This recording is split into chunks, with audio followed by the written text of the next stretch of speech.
नागपुर के Ashish annex अग्निकांड के बाद मनपा प्रशासन हरकत में आ गया है। अग्निशमन एवं विद्युत समिति की सभापति रूपाली ठाकुर ने फायर सेफ्टी नियमों का उल्लंघन करने वालों के खिलाफ सख्त कार्रवाई और व्यापक जांच के निर्देश दिए हैं। आशीष एनेक्स अग्निकांड ने नागपुर शहर में अग्नि सुरक्षा व्यवस्था पर कई सवाल खड़े कर दिए हैं। इस घटना की पुनरावृत्ति रोकने के लिए मनपा की अग्निशमन एवं विद्युत समिति की सभापति रूपाली ठाकुर ने कड़ा रुख अपनाया है। उन्होंने स्पष्ट किया है कि फायर सेफ्टी नियमों का पालन नहीं करने वाले व्यावसायिक प्रतिष्ठानों और संस्थाओं के खिलाफ कानूनी कार्रवाई की जाएगी। इसके साथ ही फायर एनओसी देने की प्रक्रिया में किसी प्रकार की अनियमितता या लापरवाही पाए जाने पर संबंधित एजेंसियों और अधिकारियों की भी जांच होगी। शहर की बड़ी इमारतों का निरीक्षण कर सुरक्षा मानकों की समीक्षा की जाएगी। रूपाली ठाकुर ने कहा कि कई इमारतें बिना आवश्यक अनुमति और फायर सुरक्षा मानकों के संचालित हो रही है। आशीष एनेक्स मध्ये आग लागली आहे, तिथे जीवितहानी झाली नाही ही एक चांगली गोष्ट झाली आहे। अशी पुन्हा नागपूर शहरात कुठे झालं नाही पाहिजे म्हणून त्याच दिवशी प्रत्येक स्टेशनमध्ये मी लेटर दिलं की तुमच्या स्टेशनमध्ये जेवढे पण हे मोठे मोठे शोरूम आहेत तिथे पहिले पूर्ण त्याची तपासणी करा, पूर्ण ऑडिट करा की त्यांनी पूर्ण एनओसी घेणं जरुरी नाही आहे त्यांना, पण त्यांनी फायरचे सिस्टीम तरी लावले पाहिजे की अशी जीवितहानी कुठे झाली नाही पाहिजे आणि जर आग लागली तर त्याच्यावर नियंत्रण केलं पाहिजे। कारण की आता या आशीष एनेक्समध्ये जी आग लागली त्याच्यामध्ये 2 दिवस ते आग विझवायला लागली। आमच्या फायर ऑफिसरांना इतका त्रास झाला, ती बिल्डिंग फोडून आग विझवाल कारण की ते अनधिकृतपणे व्हेंटिलेशन कुठेही नव्हतं। अशा पद्धतीने आणि आगीवर लवकर नियंत्रण व्हावं यासाठी यांनी पूर्ण सिस्टीम पूर्ण उद्योगपतींनी लावलेली पाहिजे आणि असे निर्देश मी दिले आहे की जिथे पण कुठे त्यांनी केलेलं नाही त्यांना त्यांच्यावर कठोर कारवाई केली पाहिजे। नोटीस फक्त न देता कुठेतरी कठोर कारवाई करून ही दुकान चालली नाही पाहिजे। आशीष एनेक्स जोपर्यंत आपली पूर्ण फिलफूल जे करत नाही, पूर्ण बिल्डिंग अनधिकृतपणे जे आहे ती नगररचना आणि झोनला आहे अग्निशमन विभागाने लेटर दिला आहे, त्यांनी तपासणी करून लेटर दिलेलं आहे, त्याच्यावर कठोर कारवाई करावी हे निर्देश मी दिला आहे आणि मी स्वतः काही जागी जाणार आहे आणि तपासणी करून ट्यूशन क्लासेस आहे, बार आहे, लॉन आहे, मोठ्या मोठ्या शाळा आहे, हॉस्पिटल आहे, हे सगळे जे आहे या सगळ्याची पुन्हा तपासणी करून आम्ही सुरळीत हे व्हावं आणि जर त्यांनी फिलफूल नाही केलं, त्यांनी एनओसी नाही घेतली मोठ्या मोठ्या बिल्डिंगनी त्याच्यावर नोटीस देऊन कठोर कारवाई करावी।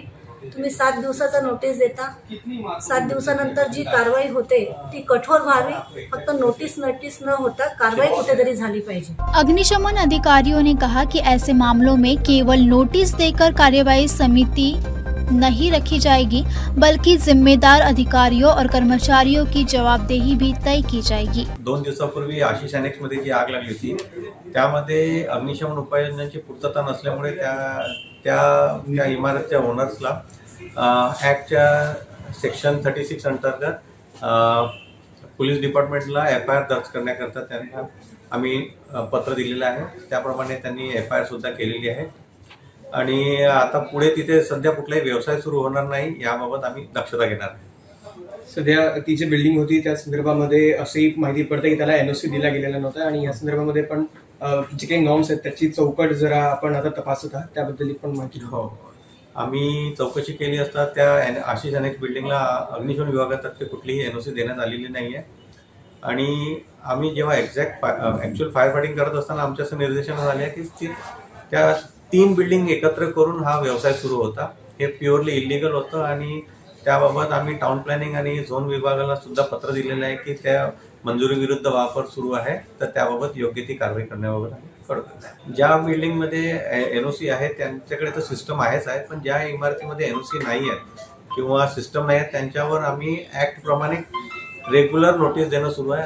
आमच्याकडे खूप मोठा डेटा आहे की आम्ही शहरातील भरपूर हजारो इमारतींवर ॲक्टप्रमाणे नोटीस दिलेला आहे आणि ॲक्टची पूर्तता करून घेतलेली आहे आणि ज्यांनी नाही केले त्यांच्यावर कंटिन्युअस नोटीस देऊन त्यांच्याकडनं ती पूर्तता करून घेण्याबाबत कारवाई सुरू आहे. आम्ही बऱ्याचशा इमारतींवर सेक्शन 40 मध्ये प्रॉसिक्युशनला सुद्धा आम्ही केसेस दर्ज केलेल्या आहेत. ॲक्टमध्ये 120 दिवसांची तरतूद आहे की कुठलीही नोटीस दिल्यानंतर तिला 120 दिवसात पूर्ण करावं लागतं. हजारो बिल्डिंगवर आम्ही कारवाई केलेली आहे. तर मी तुम्हाला त्याचा एक्झॅक्ट डेटा देऊन देईन. पण आणि नोटीस दिल्यानंतर त्यांना थोडा वेळ लागतो कुठलीही गोष्ट पूर्ण करण्याकरता, म्हणून 120 दिवसांचा पिरियड असतो. तर आम्ही इनिशियल स्टेजमध्ये त्यांना 30 दिवसाची वेळ देतो. 7 दिवसात उपाययोजना हाती घेऊन 30 दिवसाच्या आतमध्ये आम्हाला इंटिमेट करावं लागतं की आम्ही सिस्टमची पूर्तता केली आहे की नाही ते कळवावं लागतं. जर ती नाही केली असेल तर मग आम्हाला लाईट पाणी कट करणे, पोलीस विभागामार्फत इमारतीतून दूर निघून जायला, इमारत डेंजर डिक्लेअर करणे, सेक्शन 36 आहे, सेक्शन 40 मध्ये आम्ही प्रॉसिक्युशनला सुद्धा टाकतो. तर ही प्रोसिजर निरंतर सुरू असते. टाउन प्लॅनिंगच्या UDCPR प्रमाणे कुठल्याही बिल्डिंगला मंजुरी देण्यापूर्वी अग्निशमन विभागाची नाहरकत प्रमाणपत्र ही देण्याची जबाबदारी टाउन प्लॅनिंगची डिपार्टमेंटची आहे.